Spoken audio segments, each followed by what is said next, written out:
नमस्कार मेरे प्रिय मित्रों, यूपी टेट की तैयारी में आप सभी का स्वागत है। इस वीडियो के माध्यम से आप सभी को यूपी टेट एसएसटी 2011 के पीवाईक्यू क्वेश्चन सोल्व कराने वाला हूं। जितने भी क्वेश्चन आपके पीवाईक्यू यहां पर पूछे गए थे, उन सभी क्वेश्चन से जुड़ी हुई जो इम्पोर्टेंट जानकारी होती है, जहां से एग्जामिनर क्वेश्चन बना लेता है, तो ऐसी सभी इम्पोर्टेंट एक एक जानकारी आपको बता कर के चलूँगा, ताकि हर कंसेप्ट क्वेश्चन से जुड़ा हुआ आपका क्लियर हो जाए। आपको अंदाज़ा लग जाएगा पेपर में क्वेश्चन किस प्रकार से पूछे गए थे और किस प्रकार से पूछे जाने की संभावना रहेगी। उन सभी बातों को ध्यान में रख करके आपको यहाँ पर सारी चीज़ बताने वाला हूँ। चलिए इस वीडियो को यहाँ पर शुरू करते हैं। पहला क्वेश्चन यहाँ पर कहता है, राजा हर्षवर्धन की राजधानी थी। क्वेश्चन का जवाब होगा आपका कन्नौज। कन्नौज राजधानी हुआ करती थी राजा हर्षवर्धन की, है ना। तो पहला क्वेश्चन आपकी स्क्रीन पर, राजा हर्षवर्धन की राजधानी थी प्रयाग, कन्नौज, उज्जैन, पाटलिपुत्र। राइट आंसर होगा इस क्वेश्चन का कन्नौज। कन्नौज राजधानी थी राजा हर्षवर्धन की। इससे पहले इनकी राजधानी हुआ करती थी थानेश्वर। कहाँ पर थी? इससे कन्नौज से पहले इनकी राजधानी थानेश्वर थी। थानेश्वर से इन्होंने कन्नौज में अपनी राजधानी बनाई। कन्नौज जो है ना आपका, ये किस नदी के किनारे स्थित है? गंगा नदी के किनारे आपका कन्नौज स्थित है। प्रयाग सभी को पता होगा, महाकुंभ का आयोजन यहीं पर आपका किया जाता है। राजा हर्षवर्धन भी प्रयाग सम्मेलन, महामोच सम्मेलन का आयोजन किया करता था हर 5वें वर्ष, ठीक है ना। और उज्जैन किस नदी के किनारे है? उज्जैन मध्य प्रदेश में पड़ता है। ये आपका क्षिप्रा नदी के किनारे है। कौन सी नदी? क्षिप्रा नदी के किनारे आपका उज्जैन हो जाएगा। देखो आपके सिलेबस में राजा हर्षवर्धन दिए गए हैं। राजा हर्षवर्धन से यूपी टेट के एग्जाम में हर बार 1 या 2 क्वेश्चन पूछे गए हैं। एक तो क्वेश्चन आपसे पूछा जाता है कि जो राजा हर्षवर्धन था, इसके दरबार में कौन सा चीनी यात्री आया था? तो चीनी यात्री का नाम क्या हो जाएगा? ह्वेनसांग। क्या नाम हो जाएगा? ह्वेनसांग। ह्वेनसांग ये इम्पोर्टेंट है। ह्वेन त्सांग या स्यांग, ह्वेनसांग, ठीक इस प्रकार से लिखा जाता है। तो ये राजा हर्षवर्धन के दरबार में आया था, जो कि एक बौद्ध भिक्षु था ये आपका, ठीक है ना। और हर्षवर्धन का एक दरबारी कवि भी था। दरबारी कवि, वो दरबारी कवि कौन था? बाणभट्ट था। कौन? बाणभट्ट। यहाँ से पेपर में कई बार क्वेश्चन पेपर में पूछे गए। बाणभट्ट दरबारी कवि था। बाणभट्ट ने क्या लिखा है? बाणभट्ट ने लिखा है हर्षचरित। पेपर में पूछा जाता है कि हर्षचरित किसकी रचना है? तो हर्षचरित हर्षवर्धन का दरबारी कवि बाणभट्ट की रचना है। बाणभट्ट की दूसरी रचना कादंबरी भी इन्हीं की ही रचना हो जाएगी। हर्षवर्धन खुद एक विद्वान था। इसने नागानंद, है ना, जैसी रचनाएं भी की थी। ठीक, जो भी इम्पोर्टेंट है वो जानकारी मैं आपको यहाँ पर बता देता हूँ। यहाँ पर कुछ बातें आप लोग समझ लीजिए, जो पेपर में आपको कहीं ना कहीं देखने को मिल जाएंगी। हर्षवर्धन 606 से 647 तक शासनकाल। हर्षवर्धन 606 में गद्दी पर बैठे। उस समय उनकी राजधानी थानेश्वर थी। देखो, जब ये गद्दी पर बैठे थे 606 में, तब इनकी राजधानी थानेश्वर थी। बाद में इन्होंने अपनी राजधानी कन्नौज को राजधानी बनाया, ठीक है ना। फिर आगे इम्पोर्टेंट पॉइंट है, हर्ष स्वयं विद्वान थे तथा वह विद्वानों के आश्रयदाता थे। हर्ष के संस्कृत के 3 नाटक जिसने खुद लिखे थे, नागानंद, रत्नावली, प्रियदर्शिका। ये 3 नाटक इम्पोर्टेंट हैं। नागानंद, रत्नावली, प्रियदर्शिका, ये खुद किसने लिखे? तो खुद हर्षवर्धन ने लिखे। बाणभट्ट हर्ष का दरबारी कवि था, जिसने हर्षचरित लिखा। ये बात मैं आपको बता चुका हूँ। हर्षचरित किसने लिखा? बाणभट्ट ने लिखा। चीनी यात्री ह्वेनसांग जो था, ये हर्ष के समय आया था। 15 वर्ष तक ये भारत में रहा था, या हर्ष के दरबार में रहा था।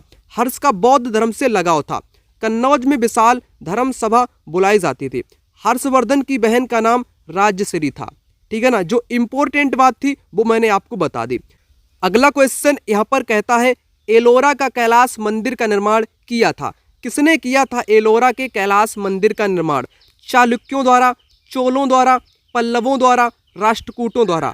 इस क्वेश्चन का आंसर आपका हो जाएगा राष्ट्रकूटों के द्वारा एलोरा का कैलाश मंदिर का निर्माण कराया गया था।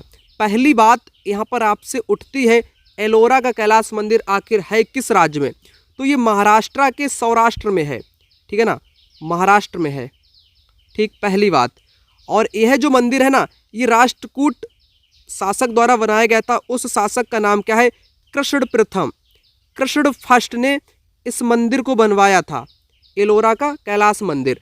और यह जो मंदिर है ना, ये एक चट्टान को काटकर बनाया गया मंदिर है, या एक पत्थर को काटकर बनाया गया एक आपका मंदिर है, जिसको एकाश्म के नाम से भी जानते हैं। एक ही पत्थर से काटा गया जो मंदिर निर्मित किया जाए उसको एकाश्म बोलते हैं।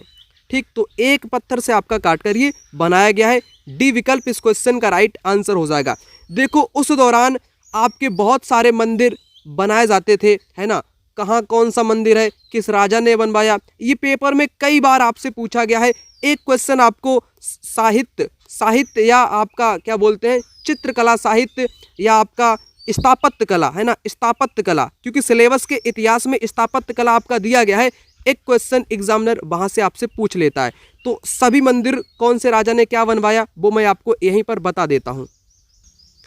अभी मैं जो क्वेश्चन आपको करा रहा था उसमें ये लिखा, राष्ट्रकूट शासक कृष्ण प्रथम ने एलोरा में कैलाश मंदिर विशाल चट्टान काटकर बनवाया।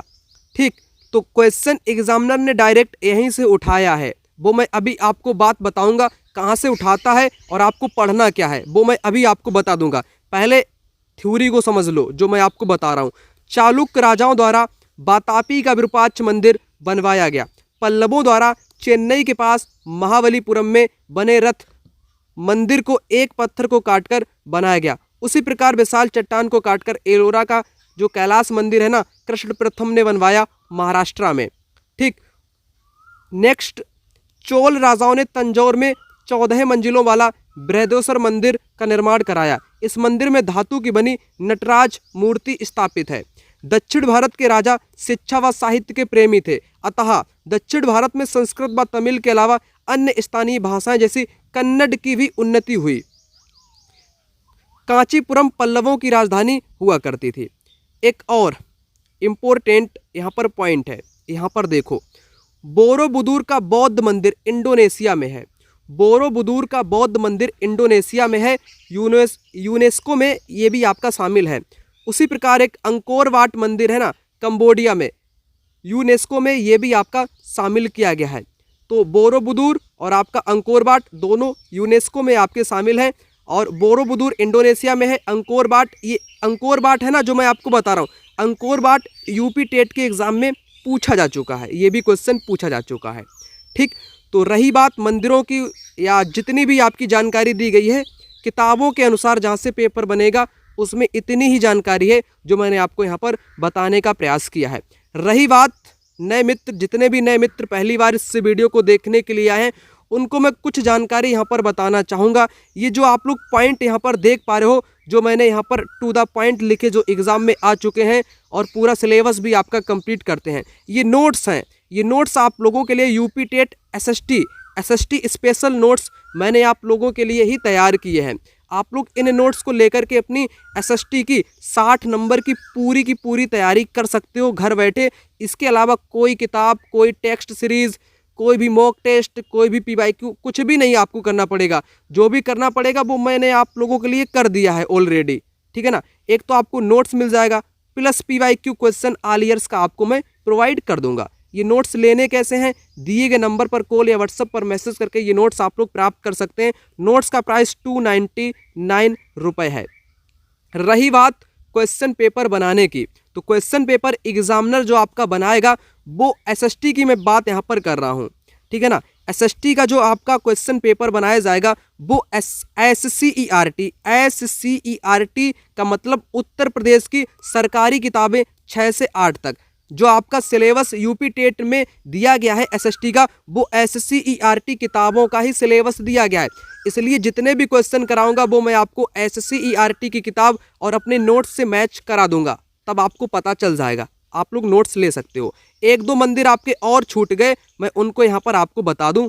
जैसे ये वाला मंदिर मैं आपको बताने वाला था, देखो भुवनेश्वर में लिंगराज मंदिर, ठीक, ये आपका हो गया। चंदेल राजाओं ने शिव, विष्णु तथा जैन तीर्थकों को समर्पित कई मंदिर बनवाए। खजुराहो का कंदारिया महादेव मंदिर, ये पेपर में आता है। कंदारिया महादेव मंदिर कहाँ पर है, तो खजुराहो मध्य प्रदेश में है। कोणार्क का सूर्य मंदिर गंग वंश के नरसिम्हा प्रथम के द्वारा बनवाया गया है। यह एक रथ के आकार का मंदिर है, कोणार्क का मंदिर, ठीक है ना। ये भी पॉइंट इंपॉर्टेंट है। नोट्स के साथ पूछे गए सभी वर्ष के पीवाईक्यू क्वेश्चन 2011 से 22 तक के आपको मिल जाएंगे। जैसे मैंने अभी आपको क्वेश्चन हर्षवर्धन वाला एलोरा कैलाश मंदिर का कराया, वो सब कुछ मैंने आपको पहले से ही प्रोवाइड कर दिया है ना। ये जो पीवाईक्यू है, पीवाईक्यू क्वेश्चन में सबसे इंपॉर्टेंट बात क्या है, क्वेश्चन को पढ़ोगे उसके सामने डायरेक्ट आंसर लिखा आपको मिल जाएगा। 4 ऑप्शन की तुलना में आपका टाइम बचेगा, कम टाइम में आपका रिवीजन हो जाएगा, है ना। टाइम रहते हुए आपकी पूरी तैयारी हो जाएगी, तो आप लोग इनको ले सकते हो। मैंने आपको बताया नोट्स भी आपको कंप्लीट मिल जाएगा, अलग से कोई किताब थर्ड पार्टी की मार्केट की कुछ भी आपको करने की जरूरत नहीं है। प्लस पीवाईक्यू भी आपको मिल जाएंगे, दोनों एक ही जगह दोनों कंटेंट आपको मिल जाएंगे। तो कॉल या व्हाट्सएप पर मैसेज करके इनको अभी आप लोग प्राप्त कर सकते हैं। अगला क्वेश्चन यहाँ पर कहता है ग्राम पंचायत कितने पक्ष हैं। तो ग्राम पंचायत के 3 पक्ष होते हैं, या आपसे इस प्रकार से पूछ ले ग्राम पंचायत के कितने स्तर हैं, तो भी आपको 3 ही बताने पड़ेंगे। मैं स्तरों की बात करूं तो सबसे गांव स्तर पर क्या होता है ना, जो सबसे पहला स्तर है ना, फर्स्ट स्तर, उसको ग्राम पंचायत बोलते हैं। क्या बोलते हैं? ग्राम पंचायत। दूसरा स्तर क्या होता है? दूसरा स्तर आपका होता है ब्लॉक लेवल पर, है ना, ब्लॉक स्तर या ठीक है ना, ब्लॉक स्तर या पंचायत समिति भी इसको बोलते हैं, पंचायत समिति के नाम से भी इसको जानते हैं। थर्ड जो होता है आपका जिला परिषद, क्या होता है? जिला परिषद या जिला पंचायत भी इसको बोलते हैं। सर्वोच्च कौन सा हुआ आपका? तो जिला परिषद सबसे ऊपर, मध्य में आपका ब्लॉक और सबसे पहला नंबर पर आपका ग्राम पंचायत। ये 3 स्तर का सुझाव सबसे पहले किसने दिया था? बलवंत राय मेहता समिति ने 1957 में आपका ये सुझाव दिया था, ठीक है ना। तो राइट आंसर आपका थर्ड विकल्प हो जाएगा। अगला देखो, यहाँ पर क्वेश्चन कहता है नगर पालिका कमेटी का प्रधान कहलाता है। नगर पालिका कमेटी का जो प्रधान होता है ना, उसको क्या बोलते हैं? मेयर बोलते हैं ना। बी विकल्प यहाँ पर करेक्ट आंसर आपका हो जाएगा, मेयर। अगला ग्राम न्यायालय कहलाता है। ग्राम न्यायालय आपका न्याय पंचायत कहलाता है, ठीक है ना। ग्राम सभा क्या होती है? एक यह वयस्कों की सभा है, जिनकी उम्र 18 प्लस है, मतदाता सूची में जिनका नाम है, तो वो ग्राम सभा के सदस्य आपके हो जाएंगे। न्याय पंचायत न्याय का काम करेगी, जिसको ग्राम न्यायालय भी बोला जाता है।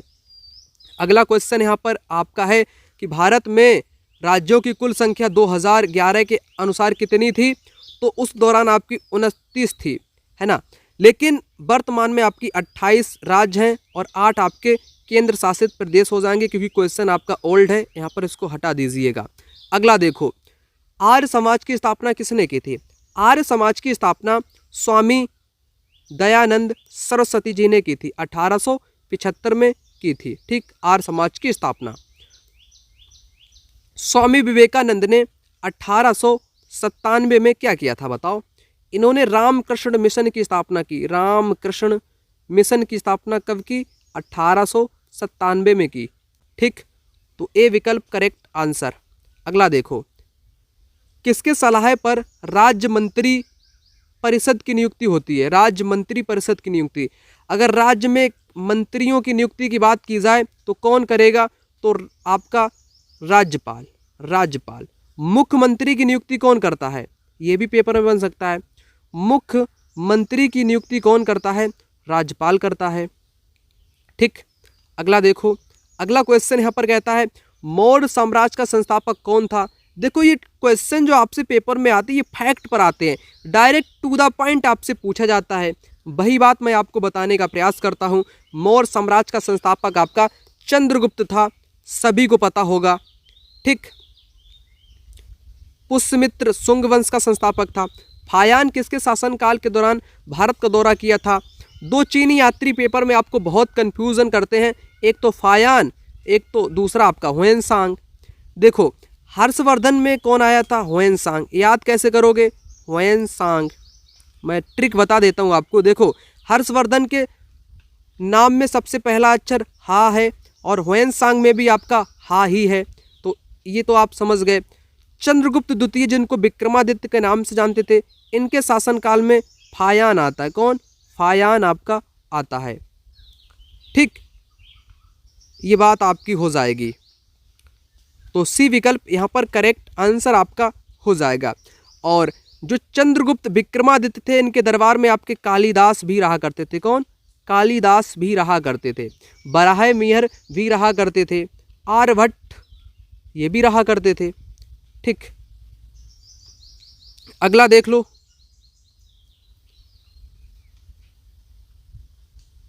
पंचायती राज संस्थाओं का निर्माण सर्वप्रथम किस राज्य में किया गया था? तो ये आपके राजस्थान का एक नागौर जिला है ना, नागौर, वहाँ पर सबसे पहले आपका किया गया था। ये बात है आपकी 2 अक्टूबर 1959 की, ठीक है ना, लागू किया गया था। दूसरा कौन सा राज्य हो जाएगा आपका? आंध्र प्रदेश। आंध्रा आपका दूसरा हो जाएगा पंचायती राज संस्थाओं का निर्माण करने वाला। अगला क्वेश्चन यहाँ पर कहता है संवैधानिक सरकार का अर्थ। संविधान की शर्तों के अनुसार सरकार, ये तो बात सही हो जाएगी। कानून के शासन पर आधारित, क्योंकि कानून आपका संविधान पर ही आधारित है, तो ये भी बात करेक्ट हो जाएगी। लोकतांत्रिक सरकार, संवैधानिक सरकार का अर्थ, इनमें से सभी इस क्वेश्चन का राइट आंसर हो जाएगा। अगर ये विकल्प आपके ना होते तो राइट आंसर आपका ए विकल्प यहाँ पर हो जाता, क्योंकि संवैधानिक सरकार का मतलब कानून के शासन पर आधारित, लोकतांत्रिक सरकार, तो इनमें से सभी विकल्प भी आपका दिया गया है। डी विकल्प करेक्ट जवाब आपका हो जाएगा। अगला क्वेश्चन कहता है पंचशील पर हस्ताक्षर कब हुआ था? देखो, मैंने जहाँ तक ये यूपी टेट का मामला देखा है, खास तौर पे एसएसटी के बारे में, और मैं एसएसटी ही स्पेशल पढ़ाता हूँ, तो मुझे पता है ये पंचशील आपके नागरिक शास्त्र की किताब में उल्लेख किया गया है, वो मैंने नोट डाउन भी किया, अभी आपको इसके बारे में बता दूंगा। तो ये चाचा नेहरू के बीच में हुआ था, चाचा नेहरू और चौन एलाई के बीच में। चौन एलाई ये चीनी था। ठीक, तो ए विकल्प इस क्वेश्चन का राइट आंसर यहाँ पर हो जाएगा। रही बात पंचशील सिद्धांत की, यहाँ पर उसको भी समझ लो। पंचशील, प्रधानमंत्री नेहरू ने 1954 में 5 सिद्धांत बनाए, जिसे पंचशील के नाम से जाना जाता है। पंचशील हमारी विदेश नीति के आधार हैं। एक दूसरे की राज्य सीमा प्रभुता का सम्मान करना, एक दूसरे के भूभाग पर आक्रमण न किया जाए, शांति का पालन किया जाए, एक दूसरे के आंतरिक मामलों में दखलंदाजी ना दी जाए, ना हस्तक्षेप किया जाए, समानता व पारस्परिक लाभ का ध्यान रखा जाए। ये 5 सिद्धांत बनाए गए थे 1954 में चाचा नेहरू और चीनी सरकार के बीच में, है ना। ये समझौता भारत और चीन के बीच का है, पंचशील सिद्धांत जिसको के नाम से जानते हैं। और एक गुट निरपेक्षता नीति क्या है, इसको भी लगे हाथ समझ लो। इसका अर्थ है कि भारत ना तो किसी गुट में शामिल होगा, ना ही किसी देश के साथ सैनिक संधियां करेगा, वह स्वतंत्र व निष्पक्ष होकर निर्णय लेगा। ये होती है गुट निरपेक्षता की नीति। ठीक, तो ये भी बात आपकी क्लियर हो गई। अगला क्वेश्चन यहाँ पर कहता है संविधान सभा के सदस्यों द्वारा भारत के संविधान पर अंत में कब हस्ताक्षर हुए? संविधान लागू होने से 2 दिन पहले। लागू कब हुआ था? 26 जनवरी 1950 को। ये कब हुआ था? ये आपका लागू हुआ था। ठीक, संविधान कब लागू हुआ? 26 जनवरी 1950 को। लेकिन अंत में कब हस्ताक्षर आपके हुए थे? तो 2 दिन पहले। कब? 24 जनवरी 1950। 2 तिथियों के बारे में लोग कन्फ्यूज़न में रहते हैं। पहली आपकी है 26 नवंबर 1949। इस दिन क्या हुआ था? इस दिन संविधान आपका अंगीकृत किया गया, यानी कि अंगीकार कब किया गया? अंगीकार लिख लो या इसको पारित लिख लो, है ना, या इसको लिख लो आप लोग कब अपनाया गया। ये शब्द आपके इम्पोर्टेंट है ना। अगर क्वेश्चन आपसे पूछे भारत का संविधान कब अंगीकार किया गया, कब पारित किया गया, कब अपनाया गया, तो 26 नवंबर 1949 आप लोग कर देना। लागू होने की बात की जाए, कब पूर्णता लागू कर दिया गया, तो लागू आपका 26 जनवरी 1950 को आपका लागू कर दिया गया था। राइट आंसर मैंने बी विकल्प आपको यहाँ पर बताया है इस क्वेश्चन का। अगला देखो, अगला क्वेश्चन यहाँ पर कहता है संविधान सभा का प्रधान स्थायी अध्यक्ष कौन था? इस क्वेश्चन में मैंने थोड़ा चेंज किया है। देखो, स्थायी अध्यक्ष यहाँ पर लिख दिया गया है, तो डॉक्टर राजेंद्र प्रसाद आपके यहाँ पर हो जाएंगे। अस्थायी अध्यक्ष सच्चिदानंद सिन्हा थे। ठीक, देखो क्वेश्चन पेपर में उस दौरान आपसे सिर्फ इस प्रकार का पूछा गया, संविधान सभा का प्रधान कौन था, ये नहीं लिखा था, ये मैंने यहाँ पर लिख दिया। प्रधान कौन था? इंग्लिश में लिखा था हेड कौन था? विकल्प में आपका राजेंद्र प्रसाद नहीं था, विकल्प में आपका राजेंद्र प्रसाद नहीं था। तो जवाब आपका क्या हुआ? B R Ambedkar. संविधान का प्रधान कौन है, हेड कौन है, जनक कौन है? तो आपके बी आर अम्बेडकर हो जाएंगे। अगर स्थायी अध्यक्ष की बात की जाए तो डॉक्टर राजेंद्र प्रसाद आपके हो जाएंगे।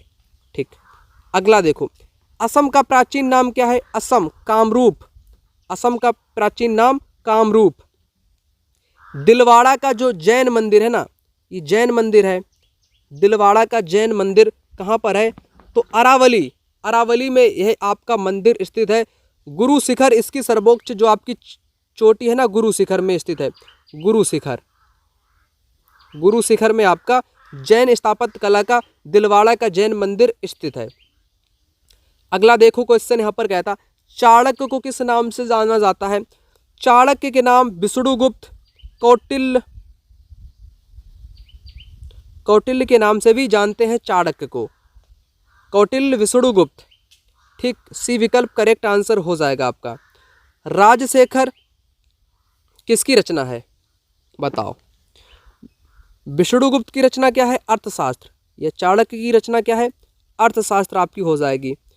और विशाख दत्त की मुद्रा राक्षस, मुद्रा राक्षस रचना हो जाएगी।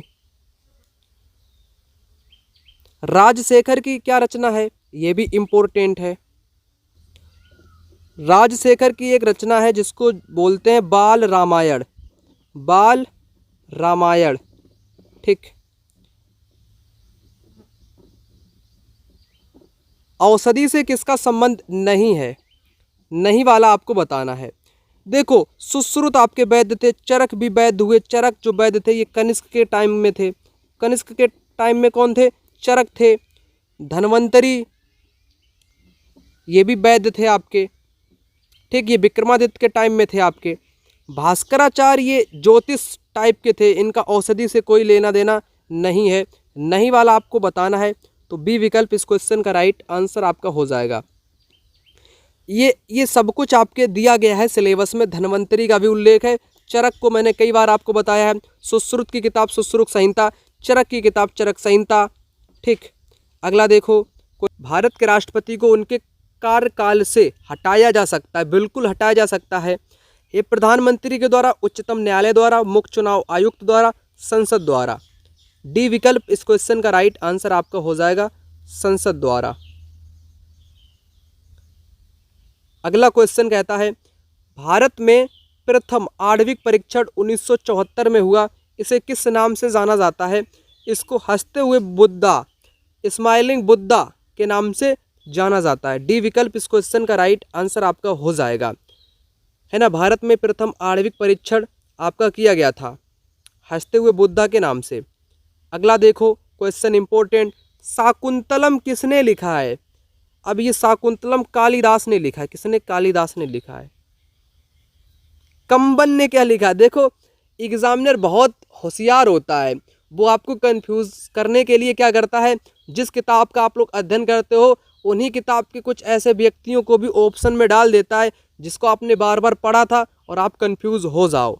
ठीक है ना। देखो, ये कंबन की रचना भी मैं बताऊंगा, भास की भी बताऊंगा, और आपको अश्वघोष की भी बताऊंगा, कालिदास की भी बताऊंगा, सभी की बता दूंगा। शाकुंतलम रचना तो मैं कालिदास की हो जाएगी, अभिज्ञान शाकुंतलम भी रचना हो जाएगी, रघुवंशम भी हो जाएगी, है ना, कुमार संभवम भी आपकी कालिदास की हो जाएगी। कुछ रचनाएं आपके सिलेबस में दी गई हैं, वहाँ से एक क्वेश्चन हमेशा देखने को मिला है जब से यूपी टेट का पेपर अंत तक हुआ है, तब तक। बाल रामायण किसकी है? राजशेखर की है। राजशेखर अभी क्वेश्चन के ऊपर के विकल्प में थे। राजतरंगिणी किसकी है? कल्हड़ की किताब, 12वीं शताब्दी, कश्मीर का इतिहास। किरातार्जुन किसकी है? भारवी की किताब है। गीत गोविंद किसकी है? जयदेव की किताब है। शिशुपाल वध किसकी किताब है? तो माघ की किताब हो जाएगी। पृथ्वीराज रासो किसकी है? चंद्रवरदाय की किताब आपकी हो जाएगी। ठीक, ये कुछ बातें आपकी पेपर के लिए इम्पोर्टेंट हैं। कंबन की मैं बात कर रहा था, कंबन आपके विकल्प में दिए गए। कंबन द्वारा लिखित रामायणम, ये दक्षिण भारत की फेमस रामायण है, कंबन द्वारा लिखी गई है ना। कंबन ने दक्षिण भारत की रामायण को लिखा है। और मैं कुछ इम्पोर्टेंट बातें हैं उनको भी यहाँ पर बताता हूँ। जैसे कालिदास की मैंने बात करी, कालिदास नवरत्न थे। विक्रमादित्य के कालिदास की रचनाएं अभिज्ञान, शाकुंतलम, रघुवंशम, कुमार संभवम। शूद्रक की रचना मृच्छकटिकम, विशाखदत्त की मुद्रा राक्षस। ये इम्पोर्टेंट है, ये पेपर में कहीं ना कहीं आपको 1 या 2 नंबर दिलाने का काम अवश्य करेंगी। लगे हाथ इनको भी लपेट देते हैं। आर्यभट्ट, आर्यभट्ट ने कहा कि पृथ्वी गोल है, सूर्य का चक्कर लगाती है। बराहमीर ने गुरुत्वाकर्षण की बात करी। फायान चंद्रगुप्त विक्रमादित्य के काल में आया था, ये मैंने आपको बता दिया, ठीक, जो इम्पोर्टेंट जानकारी थी।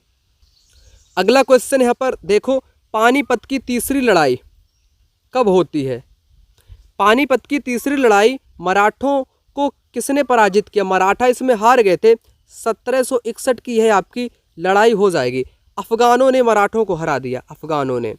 अफगान अहमद शाह अब्दाली, कौन था? अब्दाली। और सदाशिव भाऊ, ये थे मराठों से। तो मराठे इसमें आपके हार गए थे। तो पानीपत की कुल कितनी लड़ाइयाँ हुई हैं? पहली लड़ाई, दूसरी लड़ाई, तीसरी लड़ाई। पहली 1526 में, दूसरी 1556 में, तीसरी 1761 में। 1556 वाली बाबर और इब्राहिम लोदी के बीच में, 56 वाली अकबर और हेमू के बीच में, 1761 वाली मराठों व अफगानों के बीच में। ये बहुत इंपॉर्टेंट है। अगला देख लो। अगला कहा है, किसने कहा था स्वराज मेरा जन्मसिद्ध अधिकार है, मैं इसे लेकर के रहूँगा? बाल गंगाधर तिलक, राइट आंसर हो जाएंगे। नेताजी सुभाष चंद्र बोस, तुम मुझे खून दो मैं तुम्हें आज़ादी दूंगा। दादा भाई नौरोजी ने सबसे पहले स्वराज शब्द का प्रयोग किया था, स्वराज शब्द का प्रयोग। लाला लाजपत राय पंजाब के थे, गरम दल के नेता थे।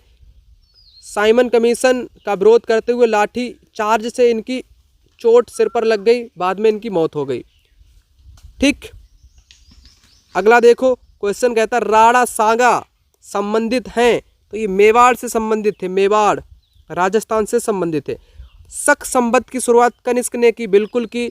देखो क्वेश्चन आपसे सिलेबस से बाहर का नहीं पूछा जाता है, ठीक, ये बात ध्यान में रख लेना। तो कनिष्क ने 78 ईस्वी में शक संवत की शुरुआत की। कुछ संवत आपके बताए गए हैं, उन संवतों को एक बार यहीं पर समझा देता हूँ आपको, जो कि पेपर के लिए इम्पोर्टेंट है और आपके सिलेबस में भी दिए गए हैं। यहाँ पर एक इम्पोर्टेंट जानकारी है जो मैं आपको शक संवत बता रहा था क्वेश्चन में, तो वो कनिष्क के टाइम में आया है ना, कुषाण काल का था। कनिष्क सर्वाधिक विख्यात शासक था, वह इतिहास में 2 कारणों से फेमस है। कनिष्क जो आपका फेमस है 2 कारण से फेमस है। पहला कारण 78 ईस्वी में शक संवत चलाया, जो भारत सरकार द्वारा प्रयोग में लाया जाता है। दूसरा कारण क्या है, उसने बौद्ध धर्म को अपनाकर कश्मीर में चौथी बौद्ध सभा आयोजित की थी, कश्मीर के कुंडल वन में, ठीक। ये पेपर में ये 78 वाला आपसे पूछा गया था। और आपका एक वो उस चैप्टर में है, उस चैप्टर का नाम क्या है, इस्लाम धर्म का आगमन भारत में। तो एक आपका क्या है वो मैं आपको बता देता हूँ, यहाँ पर लिखा होगा पॉइंट, वो पॉइंट हिजरी संवत। हाँ देखो एक और पॉइंट है उसी पॉइंट से जुड़ा हुआ। इसी समय हिजरी संवत कब शुरू हुआ आपका? हिजरी संवत की प्रारंभ में मोहम्मद का विरोध किया गया, 622 में मक्का छोड़कर मदीना चले गए, हिजरत कहलाता है। यहीं से आपका हिजरी संवत शुरू हुआ। ये हिजरी संवत से जुड़ी हुई बात थी। तो जितने भी लोगों को ये नोट्स लगते हैं कि मेरे लिए उपयोगी हैं, तो आप लोग ले सकते हैं, बिल्कुल आपके लिए ही उपयोगी हैं, क्योंकि सिलेबस के अकॉर्डिंग सारे चैप्टर्स इसमें दिए गए हैं। पेपर में question history, geography, polity, agriculture, music, home science सभी से पूछा जाएगा। तो सभी का नोट्स मैं आपको प्रोवाइड कर दूंगा, अलग से कुछ नहीं आपको करना पड़ेगा। अगला क्वेश्चन यहाँ पर कहता, भारत के प्रथम ब्रिटिश गवर्नर जनरल कौन थे? यहाँ पर गवर्नर जनरल की बात की गई है। भारत के पहले थे वारेन हेस्टिंग्स, जो कि 1773 के रेगुलेटिंग एक्ट से बनने वाले पहले ब्रिटिश गवर्नर जनरल आपके वारेन हेस्टिंग्स थे, ठीक है ना, करेक्ट हो जाएगा। और यहाँ पर इन सभी के बारे में आपको पता ही होगा। लॉर्ड क्लाइव जो था, या रॉबर्ट क्लाइव जिसको बोल सकते हो, इसने प्लासी का युद्ध के दौरान था 1757 में। लॉर्ड कैनिंग 1856 में। लॉर्ड डलहौजी ये भी 1856 में, जिसने हड़प नीति लागू की थी। अगला देखो क्वेश्चन आपसे कहता है, किस क्षेत्र में अंग्रेज आक्रमण के कारण सिपाही विद्रोह हुआ था? तो सिपाही विद्रोह अंग्रेज आक्रमण के कारण हुआ था अवध में। कहां पर? अवध में। स्वतंत्र होने पर भारत एक डोमिनियन बन गया था, यह दर्जा किस वर्ष खत्म हुआ? 1950 में यह दर्जा आपका खत्म हुआ। अगला क्वेश्चन यहाँ पर कहता है स्वतंत्र भारत के अंतिम गवर्नर जनरल कौन थे? स्वतंत्र भारत के अंतिम गवर्नर जनरल कौन थे? सी राजगोपालाचारी आपके थे। ठीक। अगला देखो क्वेश्चन कहता है महाभारत के लेखक कौन थे? तो महाभारत के लेखक आपके वेद व्यास थे। ये महाभारत, ये तुच्छ क्वेश्चन, बिल्कुल बचकाने क्वेश्चन पेपर में आपको देखने को मिले थे, बिल्कुल वहीं किताबों से उठा लिए गए डायरेक्ट। तो वेद व्यास, महाभारत। कालिदास के बारे में बता दिया हूँ, तुलसीदास की रामायण, कौटिल्य का अर्थशास्त्र, सब कुछ। अगला, लाल किला का निर्माण किसने किया था? लाल किला का निर्माण शाहजहां ने किया था। किसने? शाहजहां ने किया था। अगला, भारत के प्रथम राष्ट्रपति कौन थे? डॉक्टर राजेंद्र प्रसाद भारत के प्रथम राष्ट्रपति थे।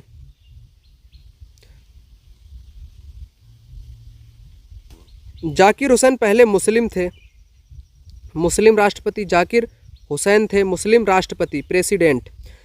डॉक्टर राधाकृष्णन कौन थे? ये उपराष्ट्रपति थे। कौन? उपराष्ट्रपति थे आपके।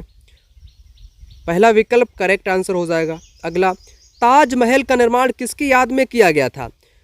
तो शाहजहां की पत्नी मुमताज़ महल की याद में ताजमहल का निर्माण आगरा में किया गया था, यमुना नदी के किनारे।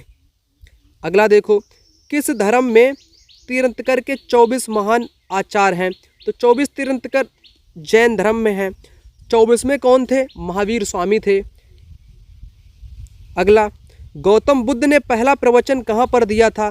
तो पहला प्रवचन इन्होंने सारनाथ में दिया था। सारनाथ कहाँ पर पड़ता है? वाराणसी में पड़ता है।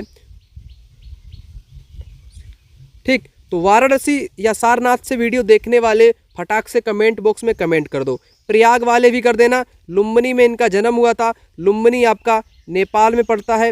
लुम्बिनी नेपाल में इनका जन्म हुआ था 563 ईसा पूर्व में। 563 ईसा पूर्व में।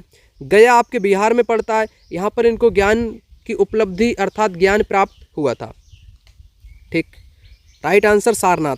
सर्वाधिक प्रवचन कहाँ पर दिए थे? श्रावस्ती में दिए थे। श्रावस्ती में सर्वाधिक इनके प्रवचन दिए गए थे। ठीक।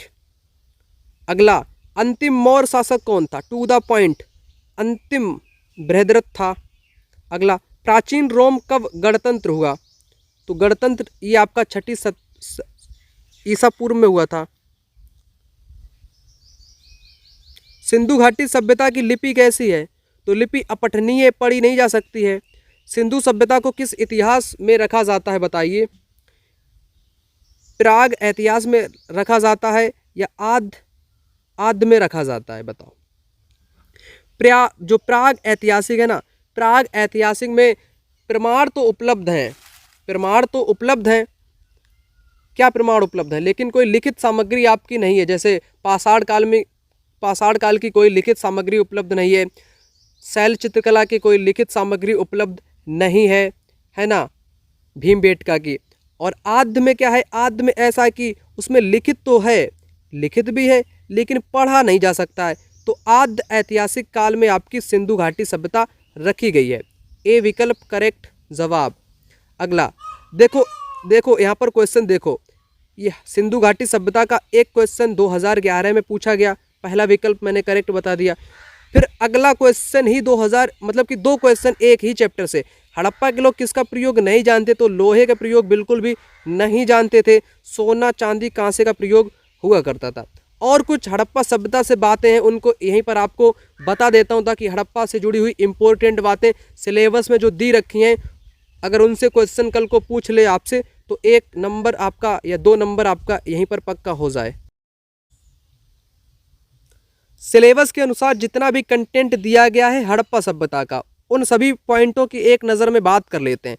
पहला पॉइंट, 1921 में दयाराम साहनी ने हड़प्पा की खोज की, जो उस समय पंजाब प्रांत में हुआ करता था।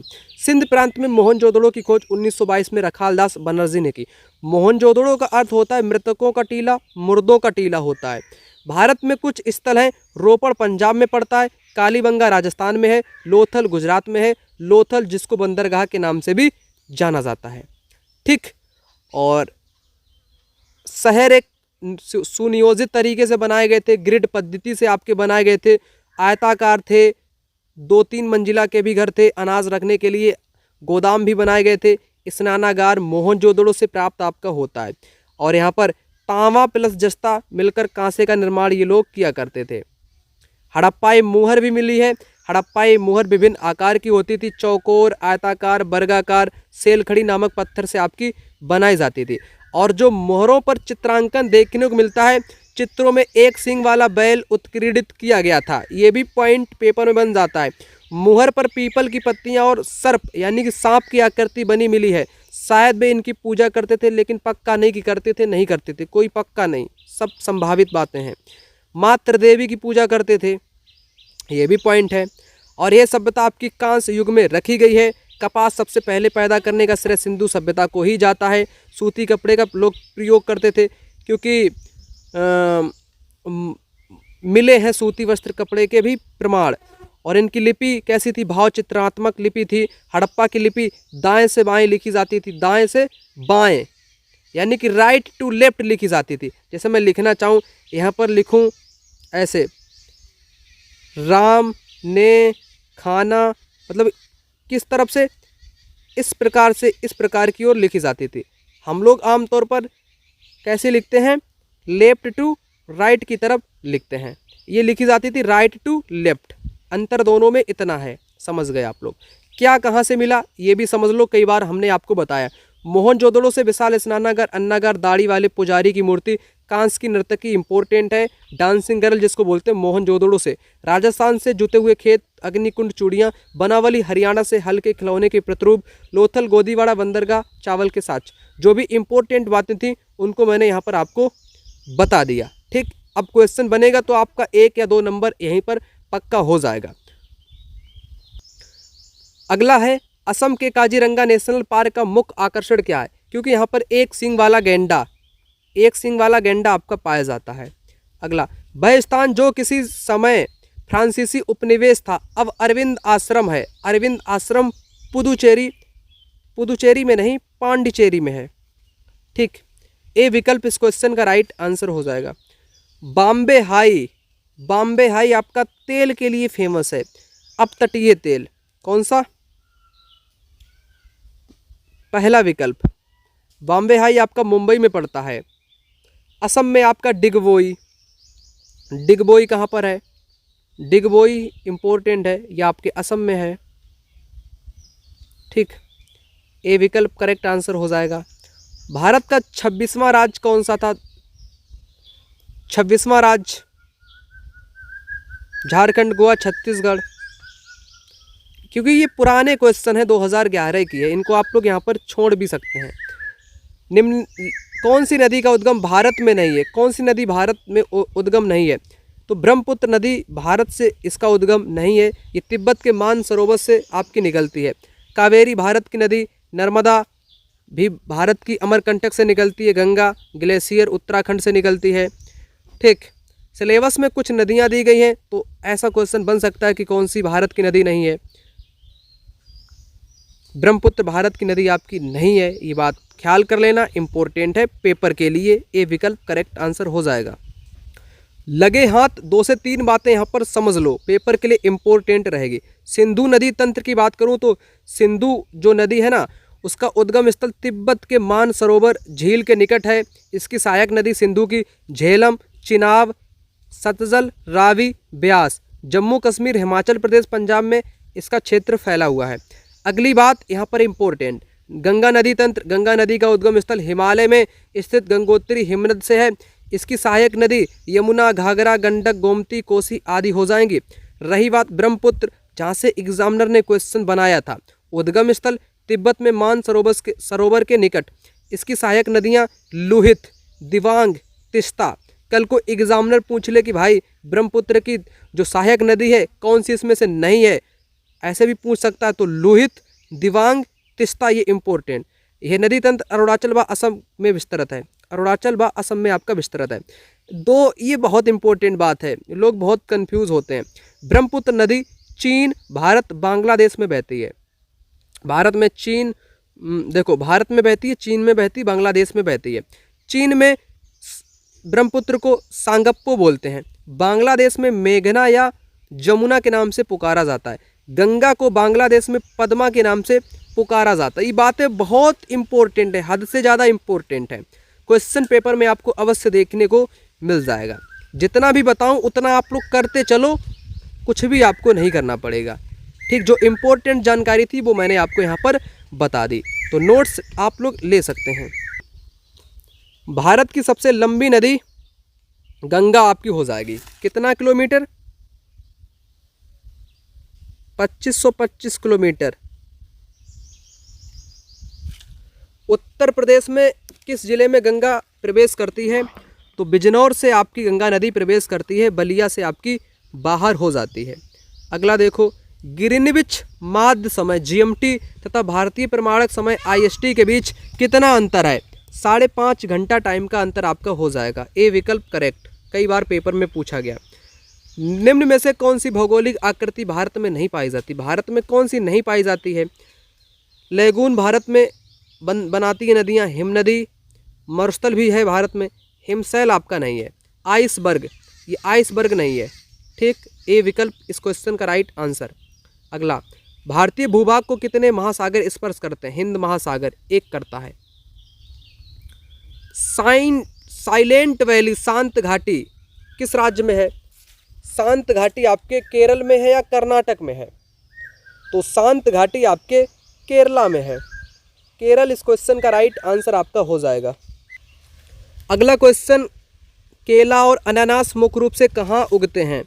तो ये आपके उगते हैं उष्णकटिबंधीय क्षेत्रों में, केला अनानास। भूमध्य सागरीय क्षेत्रों में खट्टे रसदार फल की आपूर्ति के लिए खेती की जाती है। जैसे मैं अंगूर की बात कर लूँ, अंगूर हो गया आपका, संतरा, ठीक है ना, ये ऐसे फल आपके भूमध्य सागरीय क्षेत्र में किए जाते हैं। अंगूर से मदिरा का निर्माण वगैरह किया जाता है, ठीक है ना। मरुद्यानों में क्या होता है? जो मरुस्थल में पेड़ पौधे उगाएं वही मरुद्यान है। अगला देखो, भारत में सबसे अधिक बोली जाने वाली भाषा समूह कौन सी है? भारतीय, आर, इंडो आर्यन हो जाएगी। द्रविड़ ये कहाँ पर बोली जाती है? द्रविड़, द्रविड़ आपके दक्षिण भारत में बोली जाती है, दक्षिण भारत में बोली जाती है आपकी। अगला, निम्न में से जुड़वा नगर, जुड़वा नगर ये ज्योग्राफी का क्वेश्चन है और ये क्लास 8 की ज्योग्राफी से उठाया गया क्वेश्चन है, ठीक है ना। हैदराबाद और सिकंदराबाद, ये राइट आंसर आपका हो जाएगा। सबसे अधिक मात्रा में केसर कहाँ से प्राप्त किया जाता है? केसर, तो जम्मू कश्मीर से केसर सर्वाधिक आपका प्राप्त किया जाता है। भारतीय संविधान द्वारा कितनी भाषाओं को मान्यता है? तो 22 भाषाओं की मान्यता है। 8वीं अनुसूची में कितनी भाषाएं हैं? 8वीं अनुसूची में 22 भाषाओं का उल्लेख है। अगला, सूर्य के चारों ओर किसी ग्रह का मार्ग क्या कहलाता है? कक्षा, ऑर्बिट कहलाता है ना। सूर्य के चारों ओर किसी ग्रह का मार्ग, मार्ग की बात की गई है। ये मार्ग वृत्ताकार मार्ग आपका होता है, कक्षा जिसको बोलते हैं। परिक्रमण क्या है? परिक्रमण किसको बोलते हैं? और परिभ्रमण किसको बोलते हैं? परिक्रमण बोलते हैं परिक्रमण गति और परिभ्रमण गति। ये इंपॉर्टेंट बात आपके लिए हो जाएगी।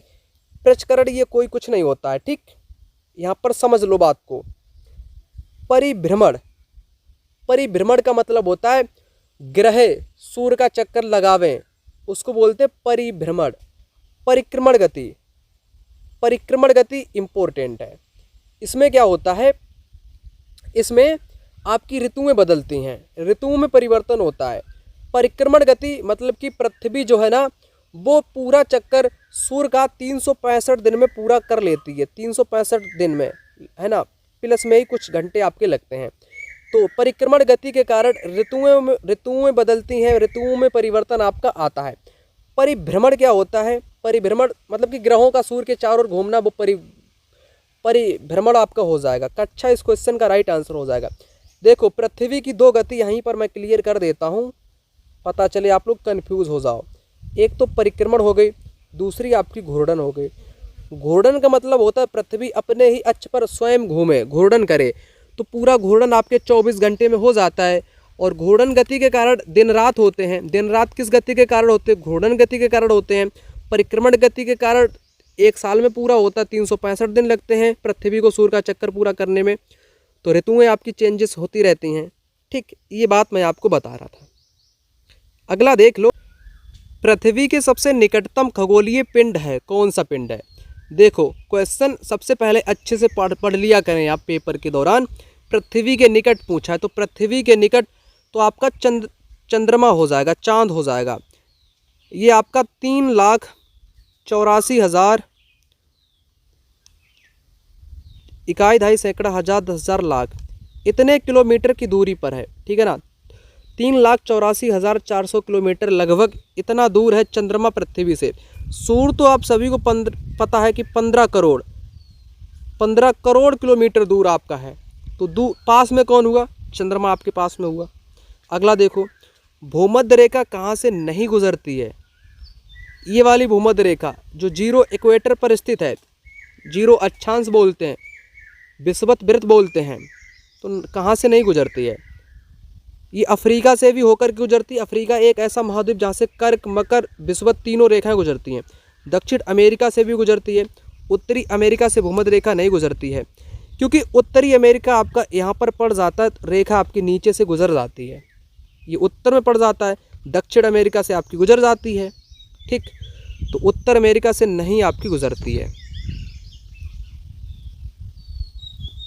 महासागर के छोटे लवणीय जलाशय को क्या कहा जाता है? सागर कहा जाता है। महासागर के छोटे लवणीय जलाशय को क्या कहा जाता है? सागर, ए विकल्प हो जाएगा। नदी और उसकी सहायक नदियों द्वारा बनाए गए अपवाह क्षेत्र, अपवाह क्षेत्र नदी घाटी या बेसिन आपके कहलाते हैं। जैसे गंगा ब्रह्मपुत्र बेसिन मैदान है, अमेजन नदी बेसिन मैदान है। ठीक, गंगा का जो डेल्टा क्षेत्र है पश्चिम बंगाल में, वो भी आपका बेसिन है, नदी घाटी। ए विकल्प यहाँ पर करेक्ट जवाब आपका हो जाएगा। तो मैंने आपको यहाँ पर 60 के 60 क्वेश्चन करा दिए, और जुड़ी हुई जानकारी भी मैंने हर क्वेश्चन में लगभग आपको करा दी, जो पेपर के लिए इम्पोर्टेंट था। तो आप लोग हमारे इन नोट्स को ले सकते हो। नंबर यहाँ पर लिख देता हूँ 9696400597। इस नंबर को सेव कर लेना, कॉल कर लेना, मैं खुद आपसे बात कर लूँगा और आपको नोट्स प्रोवाइड कर दूँगा। नोट्स मिल जाएगा, PYQ क्वेश्चन मिल जाएगा, सब कुछ आपको मिल जाएगा, आपकी मदद भी हो जाएगी, है ना। तो कॉल करके नोट्स आप लोग प्राप्त कर सकते हैं। मैं मिलता हूँ अगली वीडियो में, तब तक के लिए जय हिंद, वंदे मातरम। कमेंट बॉक्स में वीडियो के बारे में कुछ राय अवश्य दे देना।